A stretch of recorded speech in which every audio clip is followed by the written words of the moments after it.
जय हिंद दोस्तों, स्वागत है आप सभी का एमएस इंस्टीट्यूट के चैनल पर। आज हम सभी पढ़ने वाले हैं अवकल समीकरण। और अवकल समीकरण में 9.1 के सभी क्वेश्चंस और बहुत अच्छे समझने वाले हैं। गारंटी है कि आपको ये बहुत अच्छे समझ में आएगा, आप कभी नहीं भूलेंगे।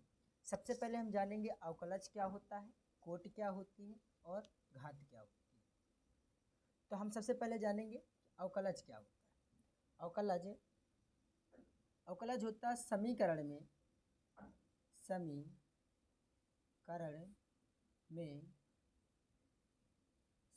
में उपस्थित अवकलज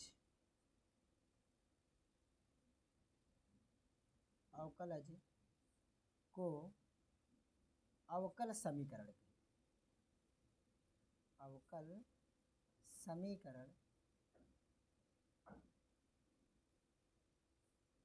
कहते हैं।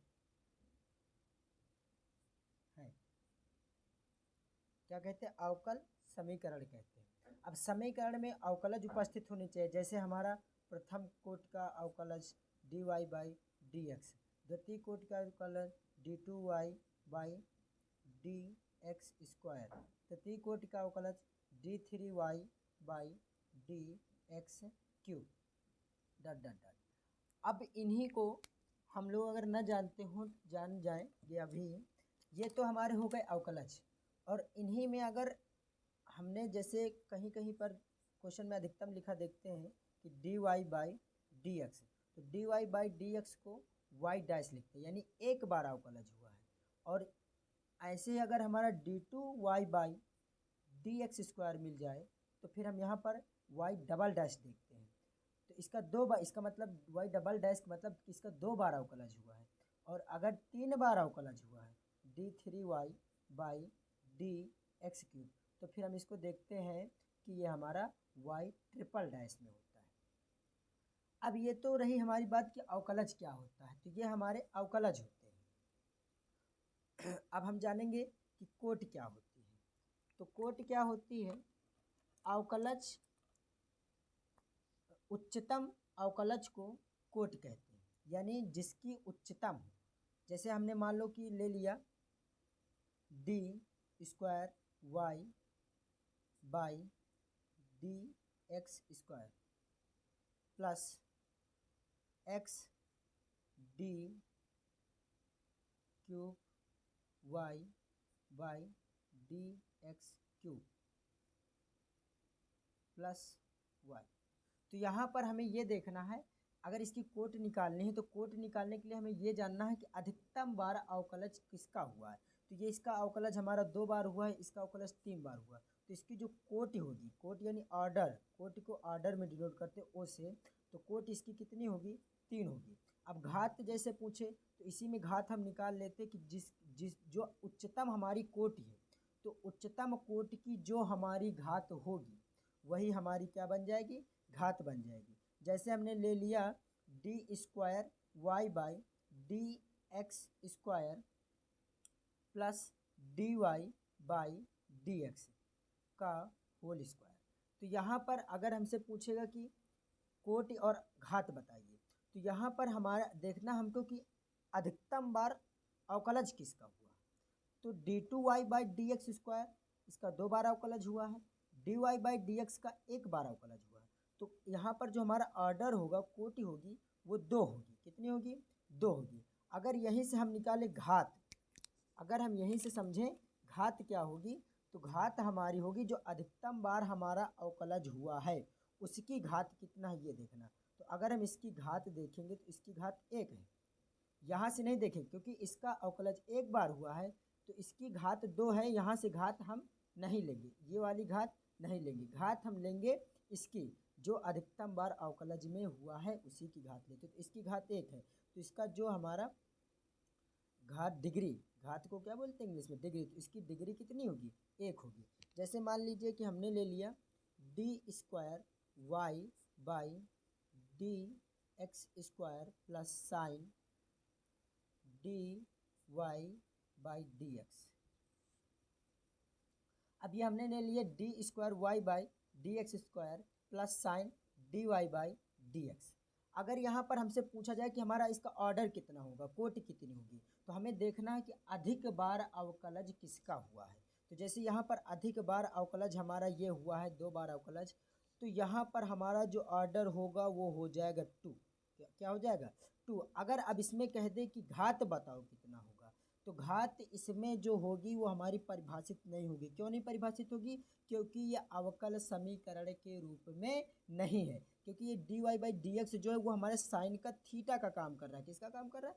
थीटा का काम कर रहा है। अब ये जो हमारा फलन साइन है उसका ये थीटा का काम कर रहा है, इसलिए ये इसका अवकल समीकरण नहीं है। तो जिसका अवकल समीकरण नहीं है उसकी घात यानी डिग्री परिभाषित नहीं है। क्यों परिभाषित नहीं है? क्योंकि ये अवकल समीकरण के रूप में नहीं है।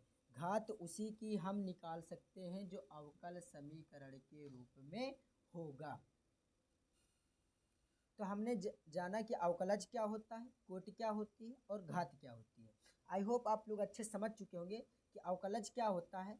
समीकरण में उपस्थित अवकलज को अवकल समीकरण कहते हैं। जैसे यहाँ पर जिसमें भी dy/dx, d2y/dx², d3y/dx³, d4y/dx⁴, ऐसे हमारे जितने भी अवकलज जिसमें यूज हुए होंगे वो हमारे अवकल समीकरण हैं। और जो समीकरण के रूप में नहीं होगा उसमें हम कोटि तो निकाल सकते हैं किंतु घात नहीं निकाल सकते। जैसे हमने तुमको यहाँ पर बताया, आप सभी लोग बताए कि d2y/dx² में और dx³ में जो अधिकतम जिसका अधिकतम अवकलज हुआ है वो उसकी कोटि है। इसका जैसे अधिकतम हमारा अवकलज कितनी बार हुआ? 3 बार हुआ। तो इसका जो ऑर्डर है, इसकी जो कोटि है वो 3 हो गई। और यहाँ पर हमने देखा कि इसका अवकलज 2 बार हुआ है, तो इसका जो ऑर्डर है वो 2 हो गया। और 1 बार यहाँ पर भी हुआ लेकिन इसकी घात 2 थी। घात हमें अधिकतम नहीं देखना, हमें देखना है घात क्या होती है। हमारी घात होती है उच्चतम कोटि की घात को, जो उच्चतम कोटि की घात होगी उसे हम लेते हैं, ना कि जो बड़ी घात होगी उसको लेंगे। जैसे यहाँ पर बड़ी घात हमारी क्या थी? 2 थी, लेकिन हमने इसको नहीं लिया। क्यों नहीं लिया? क्योंकि ये उच्चतम कोटि नहीं है। उच्चतम कोटि हमारी d2y/dx² है। तो यहाँ पर हमारी जो घात थी वो कितनी थी? 1 थी। तो इसलिए हमने इसका जो डिग्री लिया था, जो घात ली थी, वो हमने 1 ली थी। और इसी तरह आगे समझेंगे। तो घात हमने हमारी यहाँ पर ऑर्डर दिया किंतु घात नहीं दिया, डिग्री नहीं दी। क्यों नहीं दिया? क्योंकि ये समीकरण के रूप में नहीं था। यहाँ पर कोटि तो निकाल सकते, कोटि निकालने के लिए समीकरण का रूप होना आवश्यक नहीं है, किंतु घात निकालने के लिए समीकरण के रूप में होना आवश्यक है। तो चलिए अब हम बढ़ते हैं प्रश्नावली की तरफ और समझते हैं 9.1 के ऑल क्वेश्चंस। तो चलिए अब हम समझते हैं क्वेश्चन को। अब क्वेश्चन में हमारे कह रहा है कि प्रश्न नंबर 1 से प्रश्न नंबर 10 तक के सभी प्रश्नों में प्रत्येक अवकल समीकरण की कोटि क्या ज्ञात करना है? कोटि एवं घात ज्ञात कीजिए यदि परिभाषित हो। अगर परिभाषित नहीं है तो हम उसकी घात ज्ञात नहीं करेंगे। तो d4y/dx⁴ प्लस साइन y⁻' = 0। अगर हम इसका सॉल्यूशन करेंगे तो होगा हमारा d⁴y/dx⁴ प्लस साइन। अब y⁻' का मतलब क्या है कि इसका 3 बार अवकलज हुआ है। तो d3y/dx³ = 0। अब हमें इसमें क्या निकालना है? तो इसमें हमें निकालना है इसकी कोटि और क्या निकालना है? और इसकी निकालना है घात। तो हम इसकी सबसे पहले कोटि समझेंगे। कोटि क्या होती है? जो अवकलज अधिकतम बार हुआ, जिसका अवकलज अधिकतम बार हुआ हो वो हमारी क्या होती है? कोटि होती है। तो जैसे यहाँ पर देखो इसका अवकलज 4 बार हुआ है। कितनी बार हुआ? 4 बार हुआ। तो ये इसकी कोटि कितनी हो गई? 4 हो गई। किंतु घात इसमें परिभाषित नहीं। क्यों परिभाषित नहीं है? क्योंकि साइन के फलन में थीटा के रूप में दिया गया है। तो अभी हमने आपको पीछे बताया है कि जो परिभाषित होगा केवल घात उसी की निकाली जा सकती है। परिभाषित नहीं है, कोटि तो निकाली जा सकती है लेकिन घात नहीं निकाली सकती। तो घात यहाँ पर इनफाइनाइट यानी परिभाषित नहीं है। क्या लिख देंगे? परिभाषित नहीं या परिभाषित है, परिभाषित नहीं है। तो आपको ये पहला क्वेश्चन समझ में आ चुका होगा। अब देखते हैं दूसरे प्रश्न को। दूसरे प्रश्न पर हम देखेंगे कि यहाँ पर हमारा लिखा डी वो वाई डैश प्लस 5y बराबर 0। तो वाई डैश का मतलब है इसका एक डैश है तो एक बार इसका अवकलज हुआ है dy by D x plus 5y बराबर 0। अब इसमें हमको क्या करना है, इसकी हमें क्या ज्ञात करना है, कोटि ज्ञात करना है। क्या ज्ञात करना है, कोटि ज्ञात करना है, और इसकी हमें घात भी ज्ञात करनी है। तो इसमें हम देखेंगे कि यहाँ पर कोई हमारा साइन का फलन या कास का फलन, कोई भी ट्रिग्नोमेट्री का कोई भी फलन नहीं आया है, और यहाँ पर जो हमारा अधिकतम अवकलज उपयोग हुआ वो एक बार यूज हुआ है। तो यहाँ पर हमारी जो कोटि होगी वो होगी एक, क्या होगी, एक। और यदि समीकरण परिभाषित है तो उसकी घात निकाली जा सकती है। तो यहाँ पर यह हमारा समीकरण परिभाषित है, तो घात क्या होती है, जो हमारा जिसकी हमने कोटि ली है, जिसका उच्चतम बार अवकलज हुआ है उसकी हम कोटि लेते हैं। तो जिसकी हमने कोटि ली है उसी की हम घात ले लेते हैं। तो इसकी घात कितनी है, एक है। तो इसकी घात कितनी हो गई, एक हो गई। अब हम देखते हैं नेक्स्ट क्वेश्चन। तो अब हम देखेंगे प्रश्न नंबर 3 को। अब इसमें समझेंगे कि यहाँ पर जो हमारा ds बाई डी टी है इसका अवकलज हुआ है एक बार, और जो हमारा d square d two s by d t square है इसका अवकलज दो बार हुआ। तो अधिकतम अवकलज इसका हुआ है, इसका क्या हुआ है, अधिकतम अवकलज हुआ, और इसका कम बार अवकलज हुआ है। ठीक, तो हम कोटि किसकी लेते हैं, तो कोटि हम उसकी लेते हैं जिसका अधिकतम बार अवकलज हुआ हो, और जिसकी हम कोटि लेते हैं उसी की हम क्या लेते हैं, घात लेते हैं। तो यहाँ पर अधिकतम अवकलज किसका हुआ है, d two s by d t square, इसका अवकलज दो बार हुआ है और इसका अवकलज एक बार हुआ है। तो यहाँ पर जिसका अवकलज अधिकतम बार हुआ वो उसकी कोटि होगी, और जितनी बार अवकलज हुआ वही उसकी कोटि होती है। इसका दो बार अवकलज हुआ अधिकतम, तो इसकी कोटि हो गई दो। अब जिसकी कोटि ली गई है, जिसका अधिकतम अवकलज रहा, जिसकी उच्चतम कोटि रहेगी उसी की हम घात लेते। तो इसकी घात कितनी है, तो इसकी घात एक छुपी, जबकि बड़ी घात हमारी 4 है तो हम यहाँ से घात नहीं लेंगे, हम जिसका अवकलज लेंगे, जिसकी कोटि लेंगे, जो उच्चतम बार अवकलज हुआ होगा उसी की कोटि लेंगे, और जिसकी कोटि लेंगे उसी की घात लेंगे। लेकिन अधिकतम घात, ये घात हमें अधिकतम नहीं देखना, हमें अवकलज अधिकतम देखना। तो अवकलज अधिकतम d two s by d t square का हुआ, इसका एक बार हुआ, इसका दो बार हुआ। अब इसकी एक घात है तो एक ही घात लेंगे, हम चार घात नहीं लेंगे, क्योंकि d s by d t का अवकलज एक बार हुआ है, d two s by d t square का अवकलज दो बार हुआ। तो इसका अवकलज अधिकतम बार हुआ है तो इसकी घात एक है, तो जिसका अवकलज अधिकतम बार हुआ है उसी की हम घात लेते हैं और उसी की कोटि लेते हैं। जितनी बार अवकलज हुआ होता वो उसकी कोटि होती है। इसका दो बार अवकलज हो तो इसकी कोटि दो। तो अब हम आ चुके हैं क्वेश्चन नंबर 4 पर। अब इस पर कोटि और घात समझते हैं। अब देखेंगे इसमें जो हमें कोटि निकालनी है और क्या निकालनी है, घात निकालनी है। अब इस पर घात परिभाषित नहीं है, क्यों नहीं है, सबसे पहले हम समझेंगे कोटि क्या होती है। जिसका अधिकतम बार अवकलज हुआ हो वो हमारी क्या होती है, कोटि होती है। तो d two y by D x square, इसका दो बार अवकलज हुआ है तो इसकी कोटि कितनी होगी, दो होगी। अब इस पर घात निकालनी है। अब घात निकालने के लिए हम इसकी घात नहीं निकाल सकते, क्यों नहीं निकाल सकते, क्योंकि यहाँ पर जो हमारा d y by D x अवकलज है ये कॉस का थीटा के रूप में यूज हुआ है, और जो थीटा के रूप में अगर यहाँ पर कोई भी ट्रिग्नोमेट्री फलन दिया है तो वो हमारा वो हमारा समीकरण के रूप में नहीं है, और जो समीकरण के रूप में नहीं है, परिभाषित नहीं है, उसकी घात निकाली नहीं जा सकती। जो परिभाषित नहीं है उसकी कोटि तो निकाली जा सकती है, जो अधिकतम बार अवकलज हुआ वो लिख देंगे, कोटि हो जाएगी। अब ऐसा नहीं कर सकते कि इसका, हमने ये देखा कि इसका अधिकतम बार अवकलज हुआ है तो इसकी कोटि हो गई दो। अब घात भी इसकी दो है, लेकिन घात नहीं लिख सकते, क्यों नहीं लिख सकते, क्योंकि ये हमारा समीकरण के रूप में नहीं है, इसलिए इसकी घात अपरिभाषित है। क्या है, अपरिभाषित है। तो अब हम देखते हैं क्वेश्चन नंबर 5 पर। घात और कोट इसमें भी निकालनी है। तो यहाँ पर हम देखेंगे कि पहली बात तो जो हमारे ट्रिग्नोमेट्री फलन है वो इस साइड नहीं है, और दूसरी बात ये है कि इनके जो थीटा है वो हमारे अवकलज नहीं है। इनके जो थीटा है वो हमारे अवकलज नहीं है। यदि अवकलज होते तो ये भी समीकरण के रूप में नहीं था।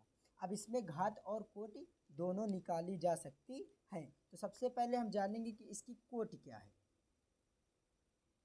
कोट और फिर घात। तो दूसरी बात यह है कि जो इसके थीटा है वो अवकलज नहीं है, जो इसके थीटा है वो क्या नहीं है, अवकलज नहीं है। तो इसकी जब हम कोट देखेंगे और घात देखेंगे तो अधिकतम बार इसका अवकलज कितना हुआ, d2y/dx², और कहीं हमारा अवकलज आया नहीं है, तो इसका अधिकतम अवकलज हुआ 2 बार। अब इसकी हमें क्या निकालना है, घात निकालना है। तो इसकी पावर में कितना छुपा होगा, घात में कितना होगा, 1 होगा, तो इसकी घात कितनी हो जाएगी, 1 हो जाएगी। अब हम देखते हैं नेक्स्ट क्वेश्चन को। अब हम क्वेश्चन नंबर 6 पर देखेंगे कि समीकरण हमें कुछ इस रूप में दिया गया है। इससे पहले हम थोड़ा चेंज करते हैं, y ट्रिपल डैश। अभी हमने पीछे बताया कि जिसकी जितने बार डैश हुआ है उसका अवकलज भी उतनी बार हुआ है। अब y का यहाँ पर ट्रिपल बार डैश हुआ है, तो y का हमारा 3 बार यानी ट्रिपल बार अवकलज हुआ है, d3y/dx³। अब इसकी घात 2 है तो इसकी घात में भी 2 लगा देंगे, प्लस इसका डैश कितनी बार हुआ, 2 बार, तो मतलब इसका अवकलज जो हुआ हमारा वो कितनी बार हुआ है, 2 बार हुआ है, प्लस इसका डैश कितनी बार हुआ, 1 बार हुआ है, तो इसका अवकलज कितनी बार हुआ है, 1 बार हुआ है, और इसकी घात कितनी है, 4 है, और y की पावर 5 बराबर 0। अब हम इस पर देखेंगे कि कोट क्या होगी और घात क्या होगी। तो कोट जानेंगे हम सबसे पहले, कोट और घात। तो कोट क्या होती है, जिसका अधिकतम बार अवकलज हो वही उसकी कोट होती है। तो इसका अधिकतम बार अवकलज कहाँ हुआ, तो अधिकतम बार यहाँ 3 बार अवकलज हुआ, यहाँ 2 बार अवकलज हुआ, यहाँ 1 बार अवकलज हुआ, यहाँ 1 भी बार अवकलज नहीं हुआ। अब ये हमें समीकरण के रूप में भी दिया गया है, घटते क्रम में घात के। अब यहाँ पर जो है इसका पहले 3 बार अवकलज हुआ है, इसका 2 बार अवकलज हुआ है, इसका 1 बार अवकलज हुआ है, जबकि इसका 1 भी बार अवकलज नहीं हुआ है। तो अधिकतम अवकलज जो हुआ है वो हमारा कितनी बार हुआ है, 3 बार हुआ। कितनी बार हुआ, 3 बार। तो इसकी कोट कितनी हो जाएगी, 3 हो जाएगी। अब जिसकी कोट ली गई है, जिसका अवकलज अधिकतम बार हुआ वो उसकी कोटि हुई, और जिसकी कोटि उच्चतम हो वही उसकी घात होती है। तो इसकी घात कितनी है, 2 है, तो इसकी घात कितनी हो जाएगी, 2 हो जाएगी। हम ये नहीं देखेंगे कि यहाँ पर 4 घात हमारी बड़ी है तो हम 4 लेंगे, या फिर यहाँ पर हमारी 5 घात बड़ी है तो हम 5 लेंगे, ऐसा नहीं देखेंगे, ना 3 लेंगे। हमने जिसकी कोट ली है, कोट किसकी लेंगे, जिसका अधिकतम बार अवकलज हुआ होगा उसकी कोटि लेंगे, और जिसकी कोटि लेंगे उसी की हम क्या करेंगे, घात भी लेंगे। अब इस पर विचार करके बताओ कि इसकी घात कितनी होगी और इसकी कोटि कितनी होगी। तो विचार कर लिए, चलिए अब देखते हैं इसको। अब सबसे पहले हम समीकरण को थोड़ा सा चेंज करेंगे जिससे हमें आसानी समझ में आ जाए। तो इसका हमारा डैश कितनी बार हुआ, 3 बार हुआ है, तो जितनी बार डैश हुआ इसका मतलब उसका उतनी ही बार अवकलज हुआ। इसकी 3 बार डैश है तो d3y/dx³ plus 2y double dash, तो इसका 2 बार अवकलज हुआ, d2y/dx² प्लस y डैश, तो इसका अवकलज 1 बार हुआ, dy/dx। इसकी 1 डैश थी तो 1 बार अवकलज, 2 डैश थी 2 बार अवकलज, 3 डैश थी 3 बार अवकलज।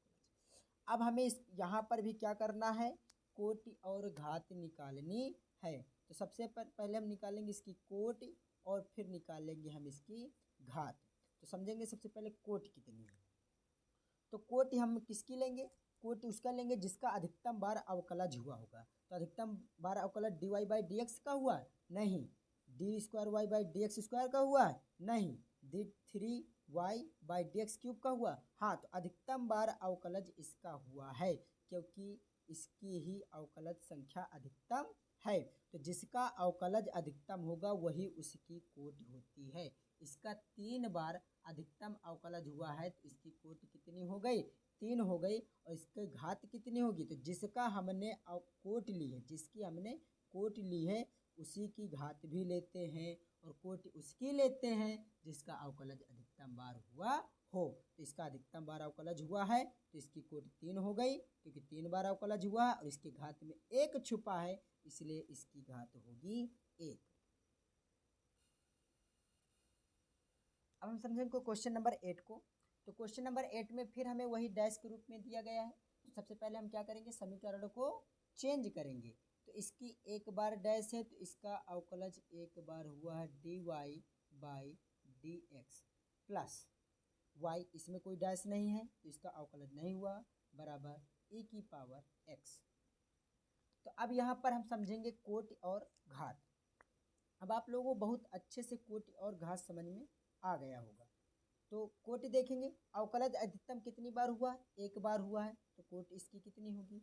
1 होगी। घात देखेंगे, जिसकी हमने कोटि निकाली है उसी की हम घात लेंगे तो इसकी घात कितनी होगी? इसकी घात 1 छुपी होगी तो इसकी घात भी कितनी हो जाएगी? 1 हो जाएगी। अब चलते हैं क्वेश्चन नंबर 9। प्रश्न नंबर 9 में देखेंगे कि यहाँ भी हमें डैश के ही रूप में क्वेश्चन दिया गया है। तो इसके डैश को भी हम चेंज करेंगे अवकलज के रूप में। तो इसकी 2 बार डैश है तो 2 बार इसका अवकलज हुआ है d2y by D x square plus इसका 1 बार डैश है तो 1 बार अवकलज हुआ है dy बाई डी एक्स, अब इसका स्क्वायर है प्लस 2y बराबर 0। अब हम यहाँ पर देखेंगे कि हमारी कोटि कितनी होगी और घात कितनी होगी। तो सबसे पहले हम जानेंगे कि कोटि कितनी होगी। तो अधिकतम बार अवकलज किसका हुआ है? d2y by D x square का, dy बाई डी एक्स का, या 2y का? तो ना तो हमारा 2y का तो अवकलज हुआ ही नहीं, dy बाई डी एक्स का 1 बार अवकलज हुआ है, d2y by D x square का 2 बार अवकलज हुआ है। तो अधिकतम कितनी बार अवकलज हुआ है? 2 बार हुआ है। तो इसकी कोटि कितनी हो गई? 2 हो गई। अब जिसकी हमने कोटि ली है उसी से हम घात लेंगे। तो इसकी घात कितनी होगी? तो इसके घात में 1 छुपा होगा तो इसकी घात कितनी हो जाएगी? 1 हो जाएगी। समझ में आ गया? अब चलो क्वेश्चन नंबर 10 को देखते हैं जल्दी जल्दी। क्वेश्चन नंबर 10 को समझेंगे। तो क्वेश्चन नंबर 10 में देखेंगे कि यहाँ पर भी हमें डैश के रूप में ही समीकरण दिया गया है। तो सबसे पहले हम समीकरण को अवकलज के रूप में चेंज कर लेंगे। तो ये हो जाएगा, इसका 2 बार डैश हुआ है तो 2 बार अवकलज हुआ है d2y by D x square plus 2, 1 bar dash हुआ है तो 1 बार अवकलज हुआ है प्लस साइन y। अब हम इसे, आपको तो लग रहा होगा अरे बाबा यहाँ पर साइन आ गया, अब तो यहाँ पर घात होगी नहीं। तो ऐसा बिल्कुल नहीं। देखो यहाँ पर dy बाई डी एक्स, तो इसमें अवकलज है, dy बाई डी एक्स ये भी अवकलज है। जो हमारे त्रिकोणमितीय फलन होंगे उनके साथ अगर हमारा अवकलज है तो फिर समीकरण के रूप में नहीं है, किंतु यहाँ पर ये हमारा जो y है ये अवकलज नहीं है तो समीकरण के रूप में है। अब यहाँ पर घात निकाली जा सकती है। घात कब नहीं निकाली जा सकती? घात कब नहीं निकाली जा सकती? जब समीकरण के रूप में ना हो, जब परिभाषित ना हो। तो यहाँ पर हम घात निकाल सकते हैं क्योंकि यहाँ पर जो हमारा y है वो कोई हमारा अवकलज के रूप में नहीं आया। जो साइन का थीटा है वो अवकलज के रूप में नहीं आया। साइन कॉस टैन जो भी हमारे साइन के फलन होंगे, ट्रिग्नोमेट्री के फलन होंगे, उनके साथ जो थीटा आया हो वो हमारा अवकलज नहीं होना चाहिए, वो रैखिक समीकरण वो हमारा समीकरण है। तो यहाँ पर जो y है वो हमारा अवकलज नहीं है तो ये हमारा समीकरण है। तो यहाँ पर हम घात निकाल सकते हैं। सबसे पहले हम इसकी निकालेंगे कोटि और फिर क्या निकालेंगे? घात निकालेंगे। तो यहाँ पर घात निकालना संभव है क्योंकि जो हमारा y थीटा है वो अवकलज नहीं है। अब फिर देखेंगे अधिकतम बार अवकलज किसका हुआ? तो अधिकतम बार अवकलज हमारा इसका हुआ है तो इसकी घात कितनी होगी? इसकी कोटि कितनी होगी? तो इसकी कोटि होगी हमारी 2, क्योंकि इसका अवकलज कितनी बार हुआ है? 2 बार हुआ है। अब इसकी इस अवकलज की घात कितनी है? तो इस अवकलज की घात 1 तो इसकी घात कितनी हो जाएगी? 1 हो जाएगी। समझ में आ गया? आपको बहुत अच्छे से समझ में आ गया हो। ऐसे सवालों को देख के चकबका नहीं जाना है।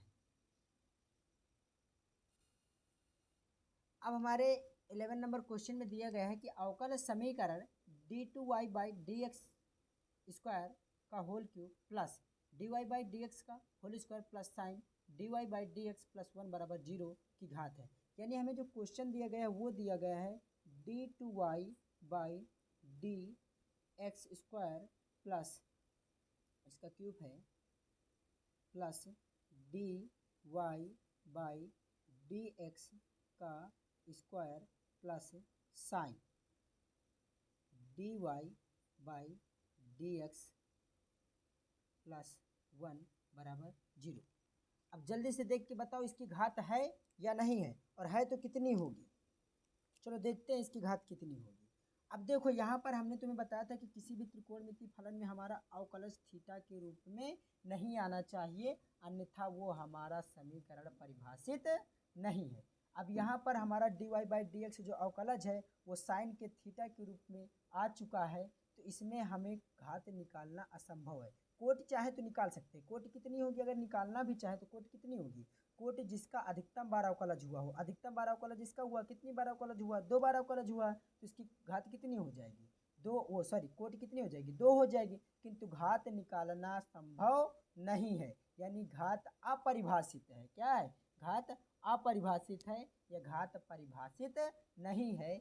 क्यों नहीं है, क्योंकि ये समीकरण के रूप में नहीं है और साइन के थीटा के रूप में हमारा अवकलज dy बाई डी एक्स आ चुका है, इसलिए इसकी घात संभव नहीं है। अब हम आ चुके हैं क्वेश्चन नंबर 12 पर, 12वें क्वेश्चन पर, और देखेंगे क्वेश्चन क्या कह रहा है।